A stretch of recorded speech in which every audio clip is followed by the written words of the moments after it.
바로 어제 이 시간이었습니다. 북한과 미국이 물밑에서 직접 비밀 대화를 진행해 오고 있다는 소식 저희가 전해드렸죠. 트럼프 대통령 하루 만에 북미 대화 그 시기를 공식적으로 언급했습니다. 그렇다고 한다면 이 회담은 열린다라고 이제 확정 지을 수가 있을 것 같아요. 특히 이제 5월 말 6월 초로 잡은 것은 아마 이제 특히 시기도 이제 지난번 같은 경우는 이제 5월 달 안에 한다고 했는데 이번에는 6월 초가 조금 들어갔습니다. 아마 이 배경은 지금 사실 6월 달에 무슨 회의가 있냐면 G7 회의가 있습니다.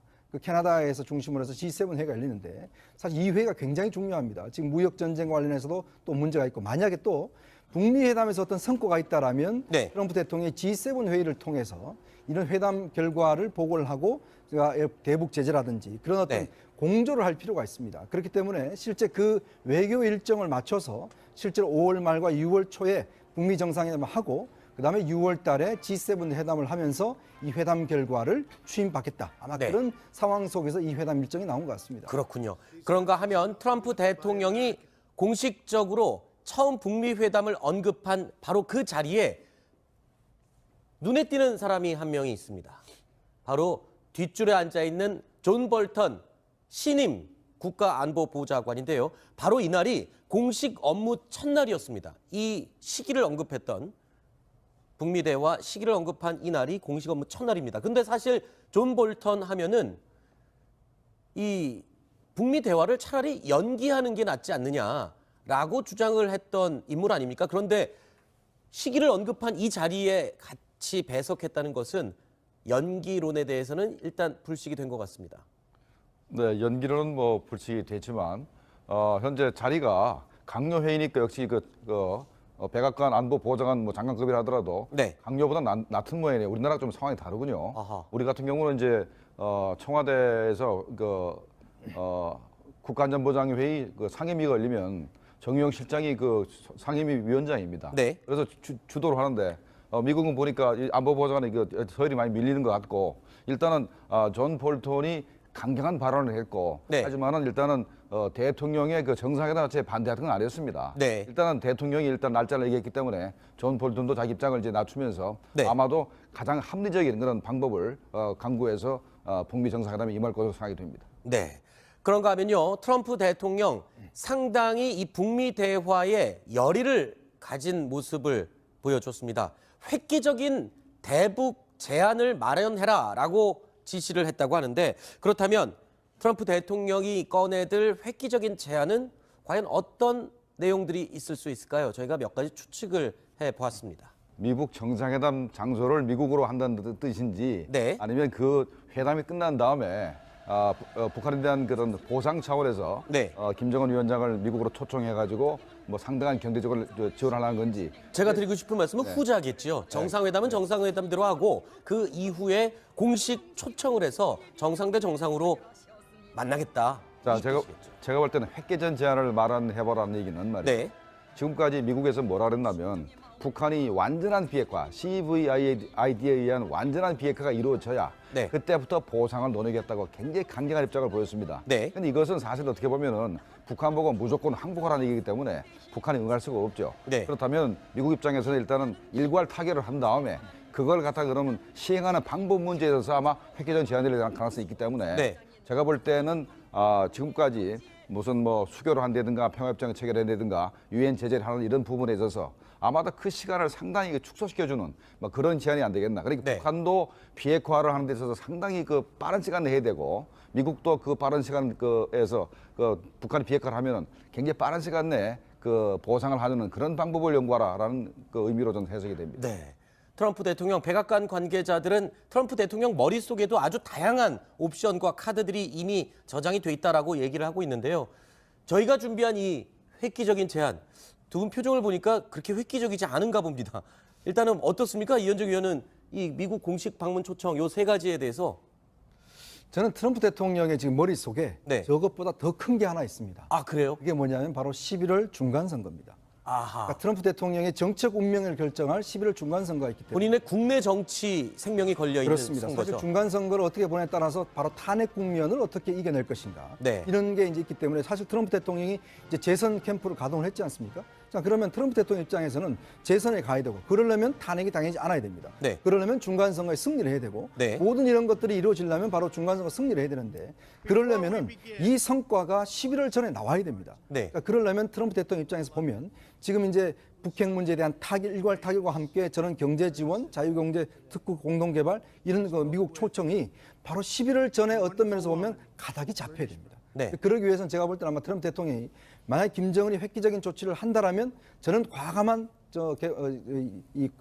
제안도 네. 실제로 11월 전에 할 수 있지 않을까 그런 생각을 그렇군요. 해봅니다. 안 박사님 어떻습니까? 이 정도의 획기적인 제안이면 김정은 위원장이 솔깃할 만한 내용일까요?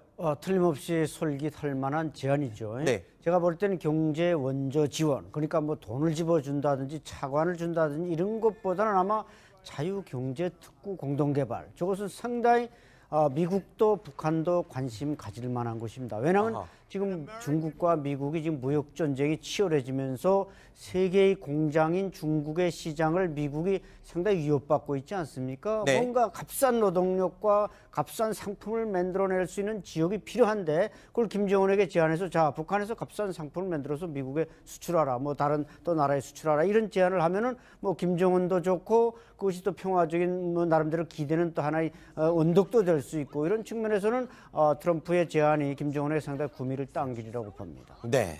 이런 가운데 북한은요, 그동안의 비밀 접촉에서 회담 장소에 대해서 평양을 계속 고집하고 있다는 얘기도 나오고 있습니다.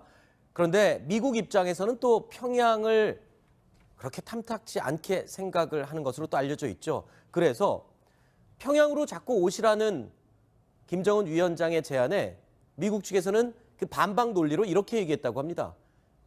우리는 미국을 방문하려면 평양 시내에 600에서 700명 정도의 관계자들이, 보안 요원들이 평양 거리를 며칠 동안 누벼야 되고, 그리고 또 미국 캐딜락 수십 대가 성조기를 꽂고 평양 거리를 돌아다녀야 하는데 그거를 과연 북한이 감당해낼 수 있겠냐?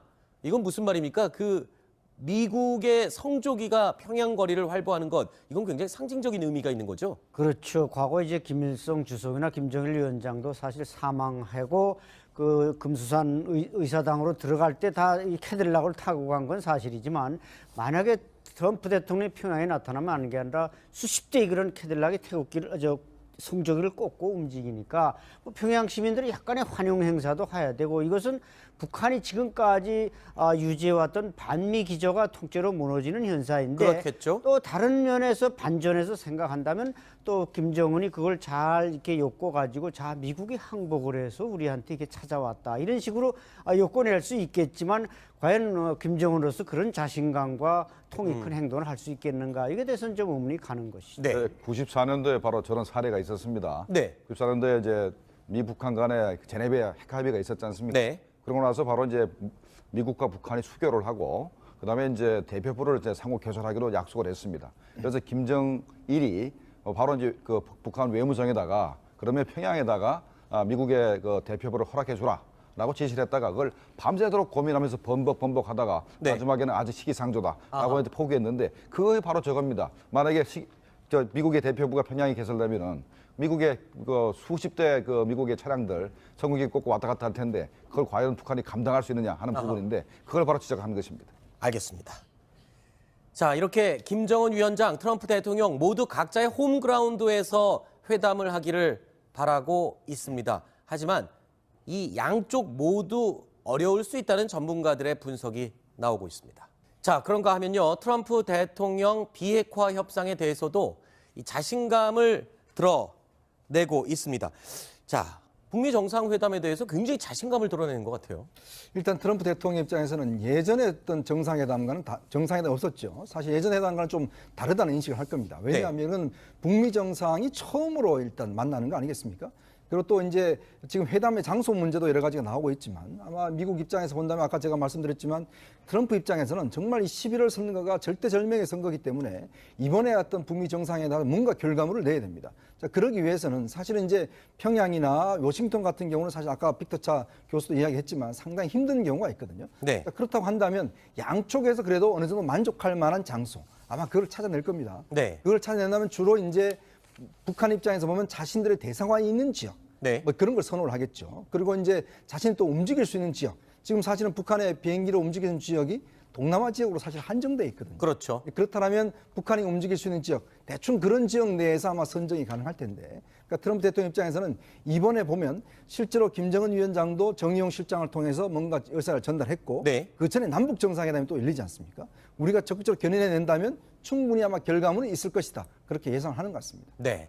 이렇게 북미 대화가 점점 가시화되고 있는 가운데 어제 북한의 초대 정찰 총국장을 지냈던 김영철 통일전선부장의 역할에 대해서 이런 얘기가 나왔습니다. 조명균 통일부 장관이요 이렇게 평가를 했는데요.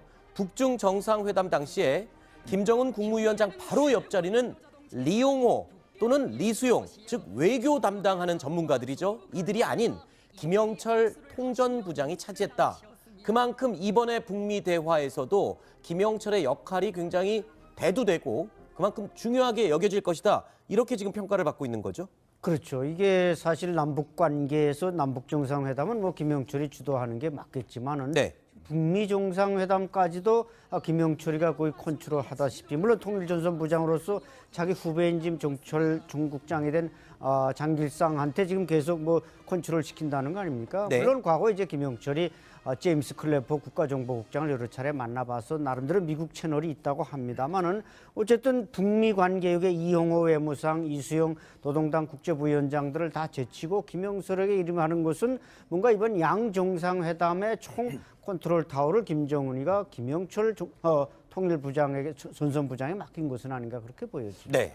제가 볼 때는 아직까지 또 김영철이 앞으로도 미국과 북한 간의 정상회담을 관장할지는 두고 봐야 합니다. 왜 그러냐면 현재 CIA하고 통일전선부하고 비밀 접촉하니까 네. 정보기관이 나섰지만 이게 이제 정상적인 회담이 되려면 미국의 국무부하고 네. 그다음에 백악관이 나서게 됩니다. 네. 국무부는 외교를 하는 데지만 또 정상회담이기 때문에 백악관이 참여할 수밖에 없어요. 그렇죠. 그러면 새로운 이제 폼페오 국무부 장관하고 네. 그다음에 이제 볼턴 국가안보 보좌관이 아마 주도를 하게 되면은 그렇게 되면은 김영철이 계속해서 북한을 대표할 거냐 아니면 그게 리수용이나 리용으로 넘어갈 거냐 하는 부분은 그때 가서 또 우리가 봐야 됩니다.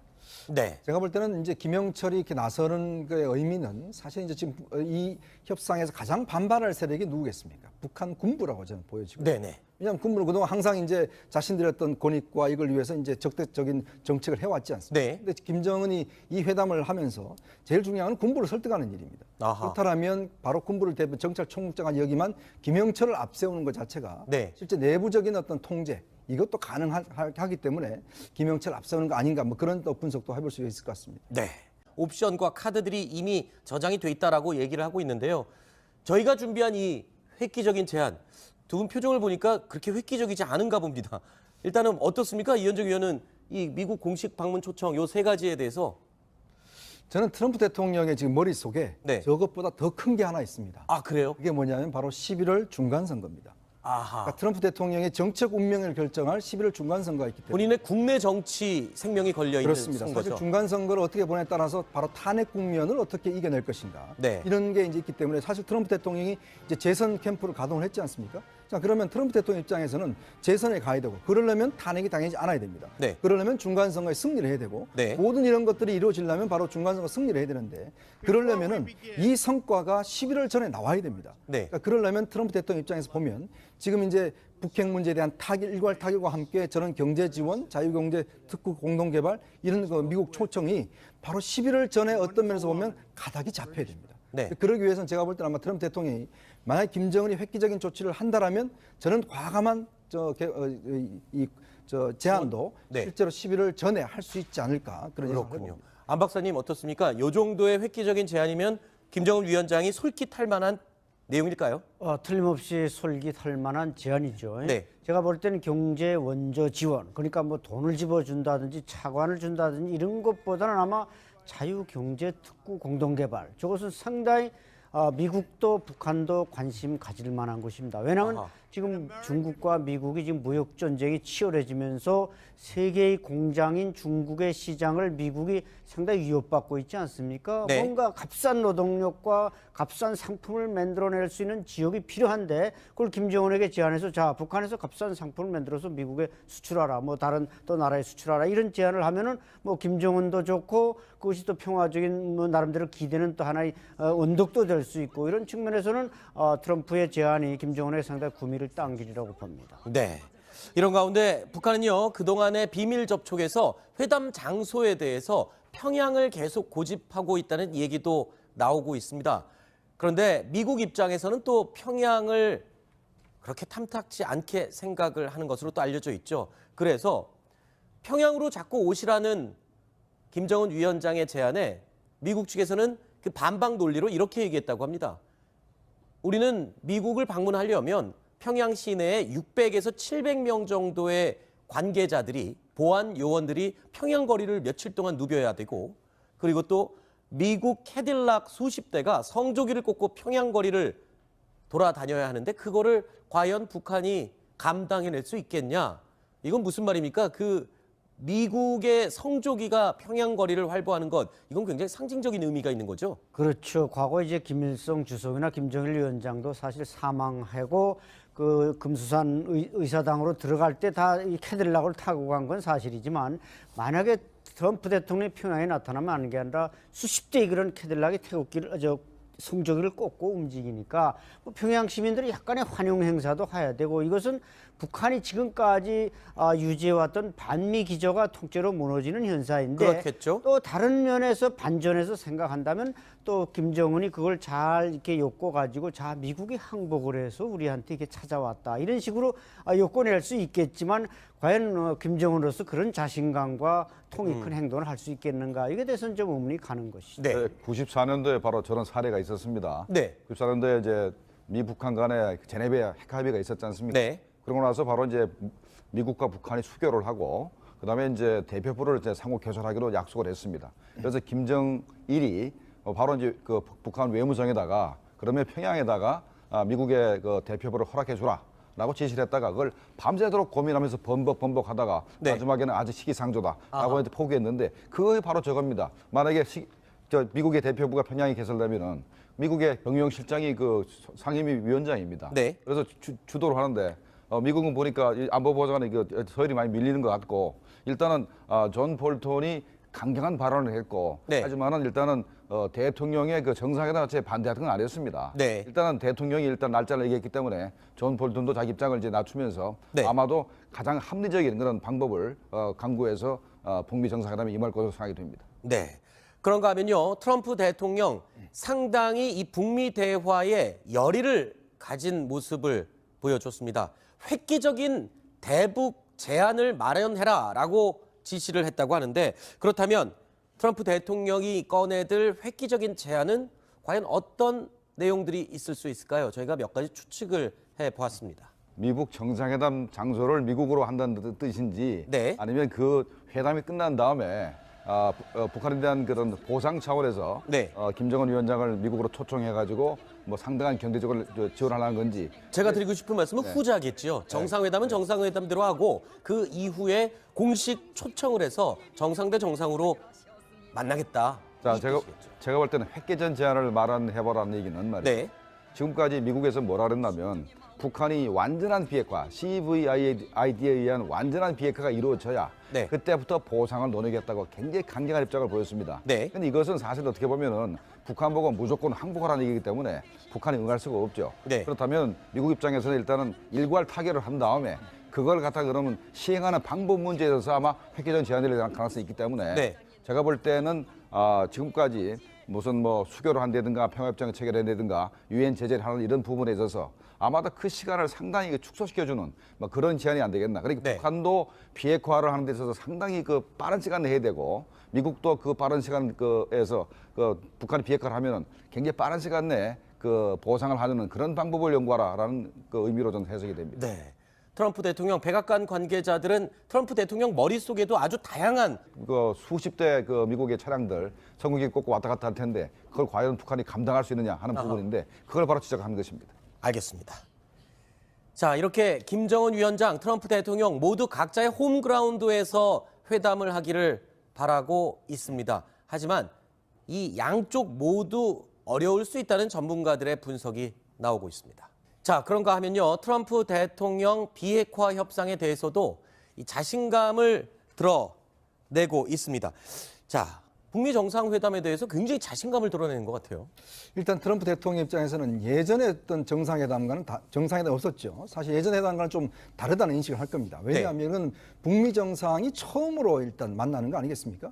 그리고 또 이제 지금 회담의 장소 문제도 여러 가지가 나오고 있지만 아마 미국 입장에서 본다면 아까 제가 말씀드렸지만 트럼프 입장에서는 정말 이 11월 선거가 절대절명의 선거이기 때문에 이번에 어떤 북미 정상회담에 뭔가 결과물을 내야 됩니다. 자, 그러기 위해서는 사실은 이제 평양이나 워싱턴 같은 경우는 사실 아까 빅터차 교수도 이야기했지만 상당히 힘든 경우가 있거든요. 네. 자, 그렇다고 한다면 양쪽에서 그래도 어느 정도 만족할 만한 장소 아마 그걸 찾아낼 겁니다. 네. 그걸 찾아낸다면 주로 이제 북한 입장에서 보면 자신들의 대사관이 있는 지역, 네. 뭐 그런 걸 선호를 하겠죠. 그리고 이제 자신이 또 움직일 수 있는 지역, 지금 사실은 북한의 비행기로 움직이는 지역이 동남아 지역으로 사실 한정돼 있거든요. 그렇죠. 그렇다면 북한이 움직일 수 있는 지역, 대충 그런 지역 내에서 아마 선정이 가능할 텐데, 그러니까 트럼프 대통령 입장에서는 이번에 보면 실제로 김정은 위원장도 정의용 실장을 통해서 뭔가 의사를 전달했고, 네. 그 전에 남북 정상회담이 또 열리지 않습니까? 우리가 적극적으로 견인해낸다면 충분히 아마 결과물은 있을 것이다. 그렇게 예상하는 것 같습니다. 네.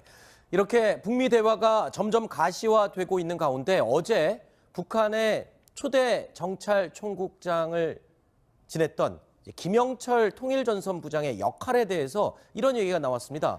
조명균 통일부 장관이요 이렇게 평가를 했는데요. 북중 정상회담 당시에 김정은 국무위원장 바로 옆자리는 리용호 또는 리수용. 바로 어제 이 시간이었습니다. 북한과 미국이 물밑에서 직접 비밀 대화를 진행해 오고 있다는 소식 저희가 전해드렸죠. 트럼프 대통령 하루 만에 북미 대화 그 시기를 공식적으로 언급했습니다. 그렇다고 한다면 이 회담은 열린다라고 이제 확정 지을 수가 있을 것 같아요. 특히 이제 5월 말 6월 초로 잡은 것은 아마 이제 특히 시기도 이제 지난번 같은 경우는 이제 5월 달 안에 한다고 했는데 이번에는 6월 초가 조금 들어갔습니다. 아마 이 배경은 지금 사실 6월 달에 무슨 회의가 있냐면 G7 회의가 있습니다.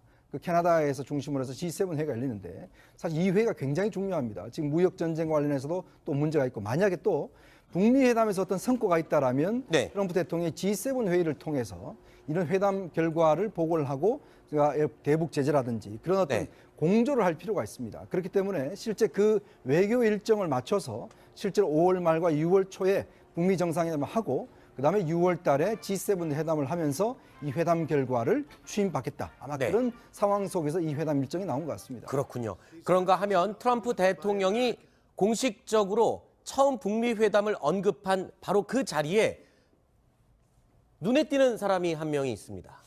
바로 뒷줄에 앉아 있는 존 볼턴 신임 국가안보보좌관인데요. 바로 이날이 공식 업무 첫날이었습니다. 이 시기를 언급했던 북미 대화 시기를 언급한 이날이 공식 업무 첫날입니다. 근데 사실 존 볼턴 하면은 이 북미 대화를 차라리 연기하는 게 낫지 않느냐라고 주장을 했던 인물 아닙니까? 그런데 시기를 언급한 이 자리에 같이 배석했다는 것은 연기론에 대해서는 일단 불식이 된 것 같습니다.